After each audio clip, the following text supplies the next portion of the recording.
2022 ಬಹುಶಃ ಭಾರತ ಯಾವತ್ತಿಗೂ ಮರೆಯಲಾರದಂತಹ ದಿನ. ಏಪ್ರಿಲ್ 22ರಂದು ನಡೆದಂತಹ ಪಹಲ್ಗಾಮ್ ಹತ್ಯಾಕಾಂಡ, ಇದರ ಪ್ರತೀಕಾರಕ್ಕಾಗಿ ಕಾದಿದೆ ಪಹಲ್ಗಾಮ್ನ ನೆಲ.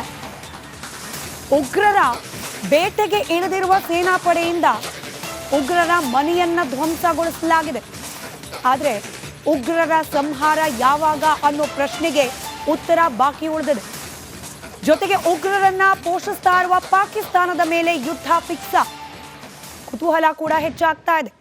ಆಪರೇಷನ್ ಆಕ್ರಮಣ್ ದೃಶ್ಯಗಳನ್ನೇನು ಗಮನಿಸ್ತಾ ಇದ್ದೀರಿ. ಆಪರೇಷನ್ ಆಕ್ರಮಣ್ ಹೆಸರಿನಲ್ಲಿ ಭಾರತೀಯ ಸೈನಿಕರು ಉಗ್ರರ ಅಡುಗುದಾಣಗಳು ಹಾಗೆ ಅವರ ನೆಲೆಯನ್ನ ಧ್ವಂಸಗೊಳಿಸ್ತಾ ಇರುವ ಸಂದರ್ಭದ ಕೆಲ ದೃಶ್ಯಗಳು. ಈ ಆಪರೇಷನ್ ಆಕ್ರಮಣ್ ಮತ್ತಷ್ಟು ಆಕ್ರಮಣಕಾರಿಯಾಗುತ್ತಾ ಅನ್ನೋ ಕುತೂಹಲ ಇದೆ. ಈ ಪ್ರಶ್ನೆಯೊಂದಿಗೆ ಚರ್ಚೆಯನ್ನು ಪ್ರಾರಂಭ ಮಾಡ್ತೀನಿ. ಚರ್ಚೆಯಲ್ಲಿ ಸದ್ಯಕ್ಕೆ ಮುಸ್ಲಿಂ ಮುಖಂಡರಾದ ಶಫೀವುಲ್ಲಾ ಅವರಿದ್ದಾರೆ, ಹಾಗೆ ಬಿಜೆಪಿ ವಕ್ತಾರರಾದ ಅಶೋಕ್ ಗೌಡ್ರಿದ್ದಾರೆ. ಆಂದೋಲ ಮಠದ ಸಿದ್ಧಲಿಂಗ ಶ್ರೀಗಳು ಕೂಡ ಜಾಯಿನ್ ಆಗೋ ನಿರೀಕ್ಷೆ ಇದೆ. ಹಾಗೆ ಬ್ರಿಗೇಡಿಯರ್ ರವಿ ಮುನಿಸ್ವಾಮಿ ಅವರು ಕೂಡ ಕೆಲವೇ ಕ್ಷಣಗಳಲ್ಲಿ ನಮ್ಮನ್ನ ಜಾಯಿನ್ ಆಗೋ ನಿರೀಕ್ಷೆ ಇದೆ. ರಾಜಕೀಯ ಹಾಗೆ ಇಲ್ಲಿ ನಡೀತಿರುವ ಒಳ ರಾಜಕೀಯ ಅಶೋಕ್ ಗೌಡ್ರೆ ನಾವು ಮಾತನಾಡೋಣ ಮುಂದಿನ ಹಂತದಲ್ಲಿ. ಆದರೆ ತಕ್ಷಣಕ್ಕೆ ಬೇಕಿರುವ ಉತ್ತರ we want revenge, but when? ನಿಮ್ಮನ್ನು ಯಾಕೆ ಹೇಳ್ತಿದ್ದೀನಿ ಅಂತಂದರೆ, BJP ನೇತೃತ್ವದಲ್ಲಿ ಸರ್ಕಾರ ನಡೀತಾ ಇದೆ, ಆ ಪಕ್ಷದ ವಕ್ತಾರರಾಗಿದ್ದೀರಿ. ಹೀಗಾಗಿ ಜನರ ಪ್ರಶ್ನೆಗೆ ನಿಮ್ಮಿಂದ ಒಂದಷ್ಟು ಉತ್ತರ ಸಿಗಬಹುದು ಅನ್ನೋ ನಿರೀಕ್ಷೆ. ಯಾವ ರೀತಿಯ ಪ್ರತೀಕಾರ? ನೋಡಿ, ಒಂದು ಏನಾಗಿದೆ ಅಂತಂದರೆ, ನಾವು ನಮ್ಮ ಈ ಕಳೆದ 11 ವರ್ಷಗಳಲ್ಲಿ ನಾವು ತೆಗೆದುಕೊಂಡಿರ್ತಕ್ಕಂತಹ ಯಾವುದೇ ಘಟನೆಗಳಾಗಲಿ, ಅಂದರೆ ಪುಲ್ವಾಮಾ ಅಟ್ಯಾಕ್ ಆಯಿತು, ಅದಕ್ಕಿಂತ ಮುಂಚೆ ಅಟ್ಯಾಕ್ಸ್ ಆದಾಗಲೂ ಸಹ ಭಾರತದ ಸೇನೆ ಒಟ್ಟಾಗಿ ಯಾವ ರೀತಿ ರಿಟ್ಯಾಲಿಯೇಷನ್ ಮಾಡಬೇಕು ಅದು ಮಾಡಿತ್ತು.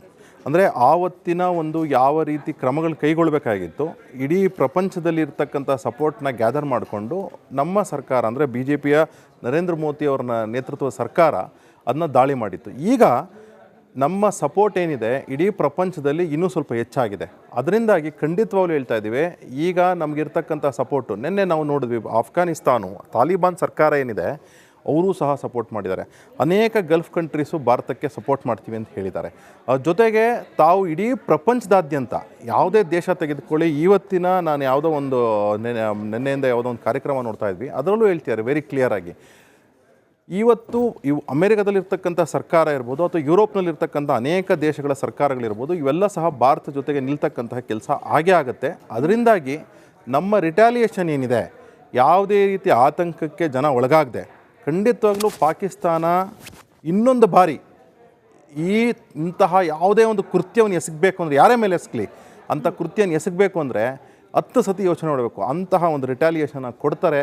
ನರೇಂದ್ರ ಮೋದಿ ಅವರು ಸ್ಪಷ್ಟವಾಗಿ ಹೇಳಿದ್ದಾರೆ, ಈ ರಿಟ್ಯಾಲಿಯೇಷನ್ನು ಖಂಡಿತವಾಗ್ಲೂ ಸಹ ಪಾಕಿಸ್ತಾನಕ್ಕೆ ಎಂತಹ ಒಂದು ಪಾಠ ಆಗುತ್ತೆ ಅಂದರೆ, ಅಲ್ಲಿ ಇರ್ತಕ್ಕಂಥ ಹಾವುಗಳು ಎಷ್ಟಿದೆ, ವಿಷ ಕಕ್ತಿರ್ತಕ್ಕಂಥ ಹಾವುಗಳು ಎಷ್ಟಿದೆ, ಅದು ಎಲ್ಲದರ ಹಲ್ಲುಗಳೇನಿದೆ, ವಿಷದ ಹಲ್ಲುಗಳೇನಿದೆ, ಅದನ್ನೆಲ್ಲ ಮುರಿತಕ್ಕಂಥ ಕೆಲಸ ಆಗುತ್ತೆ. ಬಟ್ ಭಾಷಣ ಚೆನ್ನಾಗಿ ಮಾಡ್ತಾರೆ ಮೋದಿ, ಹಾಗೆ ಮೋದಿ ಪಾರ್ಟಿಯ ಜನ.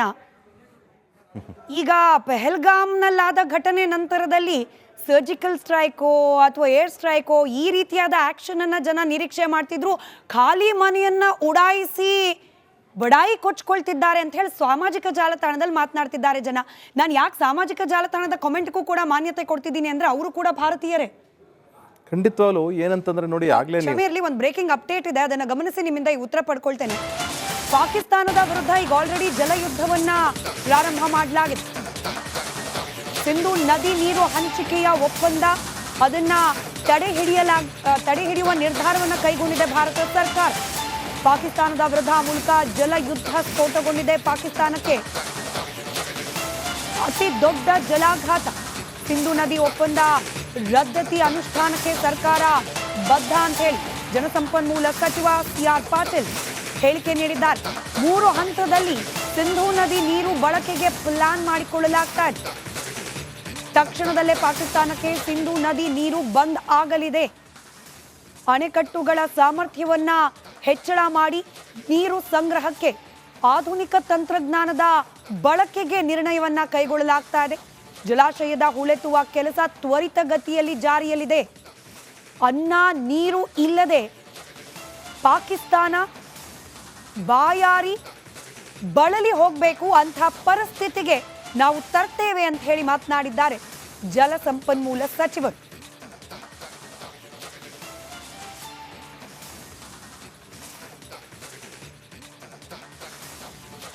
ನಮ್ಮ ಜೊತೆ ಕಾರ್ಯಕ್ರಮದಲ್ಲಿ ಬ್ರಿಗೇಡಿಯರ್ ರವಿ ಮುನಿಸ್ವಾಮಿ ಅವರು ಕೂಡ ಇದ್ದಾರೆ. ಸರ್ ನಮಸ್ಕಾರ, ಕಾರ್ಯಕ್ರಮಕ್ಕೆ ಸ್ವಾಗತ. ಅಶೋಕ್ ಗೌಡ್ರನ್ನ ಒಂದು ಪ್ರಶ್ನೆ ಕೇಳಿದೆ, ಅದಕ್ಕೆ ಉತ್ತರ ಪಡ್ಕೊಂಡು ನಿಮಗೆ ವಾಪಸ್ ಬರ್ತೀನಿ. ನೋಡಿ, ಈಗ ಸಾಮಾಜಿಕ ಜಾಲತಾಣಗಳನ್ನು ನಾವು ನೋಡ್ತಾನೆ ಇದ್ದೇವೆ. ಒಂದು ರೀತಿ ಜನಕ್ಕೆ ಏನಾಗಿದೆ ಅಂದರೆ ಆಕ್ರೋಶ ಭರಿತವಾಗಿ ಎಲ್ಲರೂ ಮಾತಾಡ್ತಾರೆ. ಅದು ಸಹಜ. ಇವತ್ತು ಭಾರತೀಯರಾಗಿ ತಾವು ಬೆಳಗ್ಗೆ ತಾವು ಮಾತಾಡ್ತಾ ಇದ್ರಿ, ಯಾರೋ ಗುಲ್ಬರ್ಗಾದಲ್ಲಿ ಪಾಕಿಸ್ತಾನದ ಧ್ವಜವನ್ನು ರಸ್ತೆಯಲ್ಲಿ ಹಾಕಿದ್ರು. ಆ ರಸ್ತೆಯಲ್ಲಿ ಧ್ವಜನ ತೆಗೆದುಕೊಳ್ಳಿಕ್ಕೆ ಹೋದಾಗಂತಹ ಯಾರು ಮಹಿಳೆಯರಿದ್ರೋ ಆ ಮಹಿಳೆಯರಿಗೆ ಅಟ್ಲೀಸ್ಟ್ ಕಾಮನ್ ಸೆನ್ಸ್ ಇಲ್ವಾ ಅಂತ ಹೇಳಿನೂ ಆಕ್ರೋಶ ವ್ಯಕ್ತಪಡಿಸ್ತಿದ್ದಾರೆ. ಇದೆಲ್ಲದಕ್ಕಿಂತ ನನಗೆ ವಿಪರ್ಯಾಸ ಸಾಮಾಜಿಕ ಜಾಲತಾಣಗಳ ಬಗ್ಗೆ ನನಗೇನು ಅನಿಸುತ್ತೆ ಅಂದರೆ, ಅವರು ಸಹಜವಾಗಿ ಏನು ಹೇಳಬೇಕೋ ಹೇಳ್ತಾ ಇದ್ದಾರೆ. ಆದರೆ ಲಕ್ಷ್ಮಣ್ ಅಂತ ಒಬ್ಬ ವಕ್ತಾರ ಇದ್ದಾನೆ, ಕಾಂಗ್ರೆಸ್ನ ವಕ್ತಾರ. ಆತ ಏನು ಹೇಳ್ತಾನೆ ಅಂದರೆ, ಹೋಗ್ಬಿಟ್ಟು ಸರ್ಜಿಕಲ್ ಸ್ಟ್ರೈಕಲ್ಲಿ ಹೋಗ್ಬಿಟ್ಟು 4-5 ಗಿಡ ಮರಗಳನ್ನ ಹೊಡೆದ್ಬಿಟ್ಟು ಬಂದ್ಬಿಟ್ರು, ಅದನ್ನು ಸರ್ಜಿಕಲ್ ಸ್ಟ್ರೈಕ್ ಅಂತಾರ ಅಂತಾನೆ. ಈತನಿಗೆ ಕಾಮನ್ ಸೆನ್ಸ್ ಅನ್ನೋದು ಇದೆಯಾ ಅಂತ ಹೇಳಿ ಒಂದಷ್ಟು ಜನ ಹಾಕಿದ್ದಾರೆ. ಅದರ ಬಗ್ಗೆ ಕಾಂಗ್ರೆಸ್ನ ನಾಯಕರು ಹೇಳಬೇಕು. ಹಾಗೆ ರಾಬರ್ಟ್ ವಾದ್ರಾ ಬಗ್ಗೆ ಕಾಂಗ್ರೆಸ್ ನಾಯಕರು ಹೇಳಬೇಕು. ಹಾಗೆಯೇ ಈ ಬಂಡಿ ಸಿದ್ದೇಗೌಡ ಅಂತ ಒಬ್ಬ ಶ್ರೀರಂಗಪಟ್ಟಣದ ಶಾಸಕ ಇದ್ದಾನೆ, ಆತನ ಬಗ್ಗೆನೂ ಸಹ ಕಾಂಗ್ರೆಸ್ನ ನಾಯಕರು ಹೇಳಬೇಕು. ಇದೆಲ್ಲ ಒಂದು ಕಡೆಗೆ. ಆದರೆ ಇವತ್ತು ಶತಸಿದ್ಧವಾಗಿದೆ, ನಮ್ಮ ಬ್ರಿಗೇಡಿಯರ್ ಸಾಹೇಬರು ಹೇಳ್ತಾರೆ, ಯಾವ ರೀತಿ ನಾವು ಅನೇಕ ವಿಚಾರಗಳನ್ನ ರಾಜಕೀಯ ಪಕ್ಷಗಳ ವಕ್ತಾರರಾಗಿ ನಾವು ಆರ್ಮ್ಡ್ ಫೋರ್ಸಸ್ನ ಸ್ಟ್ರಾಟಜಿ ಏನಿದೆ ಇದ್ರ ಬಗ್ಗೆ ಮಾತಾಡಬಾರ್ದು. ಅದರಿಂದಾಗಿ ಅವ್ರಿಗೆ ಬಿಡ್ತೀನಿ. ಖಂಡಿತವಾಗ್ಲೂ ಹೇಳ್ತಾ ಇದ್ದೀನಿ, ಮುಂದೆ ಪಾಕಿಸ್ತಾನ ಅನ್ನತಕ್ಕಂತಹದ್ದು ಇಡೀ ಪ್ರಪಂಚದ ನಕ್ಷೆನಲ್ಲಿ ಕನಸಾಗಬಹುದು ಅಂತಹ ಒಂದು ಉತ್ತರನ ಖಂಡಿತವಾಗ್ಲೂ ನರೇಂದ್ರ ಮೋದಿ ಅವರು ಕೊಡ್ತಾರೆ. ಇದಕ್ಕೆ ಪ್ರತಿಯೊಬ್ಬ ಭಾರತೀಯರು ಸಹ ಇನ್ಕ್ಲೂಡಿಂಗ್ ನನಗೂ ಸೇರಿಸ್ಕೊಂಡು ಕಾಯ್ತಾ ಇದ್ದೀವಿ. ರೈಟ್ ಮೇಜರ್, ನೀವು ಬರೋಕ್ಕೆ ಮುಂಚೆ ಬ್ರಿಗೇಡಿಯರ್, ಇವಾಗ ನೀವು ಬರೋಕ್ಕೆ ಮುಂಚೆ ಒಂದು ಬ್ರೇಕಿಂಗ್ ಅಪ್ಡೇಟನ್ನು ನಾವು ಗಮನಿಸ್ತಾ ಇದ್ವಿ. ಜಲಸಂಪನ್ಮೂಲ ಸಚಿವರು ಕೊಟ್ಟ ಹೇಳಿಕೆ, ನಾವು ಈ ಸಿಂಧೂ ನದಿ ನೀರಿನ ಹಂಚಿಕೆಯ ವಿಚಾರಕ್ಕೆ ಭಾರತ ಸರ್ಕಾರ ನಿರ್ಧಾರ ತಗೊಂಡಾಗ ತಕ್ಷಣಕ್ಕೆ ಹೆಂಗಪ್ಪ ನೀರನ್ನು ಸ್ಟಾಪ್ ಮಾಡ್ಲಿಕ್ಕೆ ಸಾಧ್ಯ? ಭಾರತಕ್ಕೂ ಕೂಡ ಅಷ್ಟೆಲ್ಲ ಸಾಮರ್ಥ್ಯ ಇಲ್ಲ. ಇದು ಲೇಟರ್ ಆನ್, ಒಂದು 5, 6, 10 ವರ್ಷದ ನಂತರದಲ್ಲಿ ಪಾಕಿಸ್ತಾನಕ್ಕೆ ಪರಿಣಾಮ ಬೀರಬಹುದು. ಬಟ್ ತಕ್ಷಣಕ್ಕೆ ಪರಿಣಾಮ ಬೀರೋ ರೀತಿಯಲ್ಲಿ ಏನಾದರೂ ನಿರ್ಧಾರ ಕೈಗೊಳ್ಳಬೇಕಿತ್ತು ಅನ್ನೋ ನಿರೀಕ್ಷೆ ಇತ್ತು. ಇದನ್ನೇ ಶುರು ಮಾಡೋದಕ್ಕೆ ಮುಂದೆ ನಮ್ಮ ಸಾರ್ ಅವರು ಹೇಳಿದರು, ಅಂತರ್ಜಾಲದಲ್ಲಿ ಎಷ್ಟೊಂದು ಕೂಗು ಶಬ್ದ ಜಾಸ್ತಿ ಆಗ್ತಿದೆ ಅಂದ್ಬಿಟ್ಟು. ನಾನು ಪಾಕಿಸ್ತಾನ ಕಡೆಯಿಂದ ಏನಾಗ್ತಿದೆ ಅಂತ ನಾನು ಒಂದು ವಿಷಯ ಹೇಳ್ತೀನಿ. ಯಾಕೆಂದರೆ ನಮ್ಮ ಗ್ರೂಪಲ್ಲಿ ಇದು ಬೇಜಾನು ಎಲ್ಲ ಸೈನಿಕರು ಇರೋದು ಶೇರ್ ಮಾಡ್ತಿರ್ತಾರೆ. ಆಂಗ್ಲ ಭಾಷೆಯಲ್ಲಿದೆ, ಅದನ್ನೇ ನಿಮಗೆ ಕನ್ನಡದಲ್ಲಿ ಅನುವಾದಿಸ್ಲಿಕ್ಕೆ ಪ್ರಯತ್ನ ಪಡ್ತೀನಿ. The funniest shit is, there is absolutely nothing India can threaten us with that we aren't already suffering from the hands of our government. Okay, ನಮ್ಮ ಭಾರತ ನಮಗೆ ಎದುರಿಸೋದಕ್ಕೆ ಏನು ಬೇಕಾಗಿದ್ದೇ ಇಲ್ಲ. ಬಿಕಾಸ್ ಆಲ್ರೆಡಿ ನಾವು ನಮ್ಮ ಸರ್ಕಾರನೇ ಅದೆಲ್ಲ ಮಾಡ್ತಿದೆ. ಏನು ಭಾರತ ಮಾಡ್ತಿದೆ, ಪಾನಿ ರೋಕೋಗೆ ವೈಸೆ ನಹಿ ಆತ, ಅಂದರೆ ನೀರು ನಿಲ್ಲಿಸ್ತೀರಾ, ಆಲ್ರೆಡಿ ಬರ್ತಾ ಇಲ್ಲ. ಮಾರ್ದೋಗೆ ನಮ್ಮ ಸರ್ಕಾರನೇ ಆಲ್ರೆಡಿ ಅದು ಮಾಡ್ತಾ ಇದೆ. ಓಕೆ, ಲಾಹೋರ್ ಲೇಲೋಗೆ ಅಂದರೆ ಲಾಹೋರ್ ತಗೊಂಡ್ಬಿಡ್ತೀರಾ, ಲೇಲೋಗೆ ಆಧಾ ಗಂಟೆಗೆ ಬಾದ್ ವಾಪಸ್ ದೇದೋಗೆ, ಅಂದರೆ ಅಷ್ಟು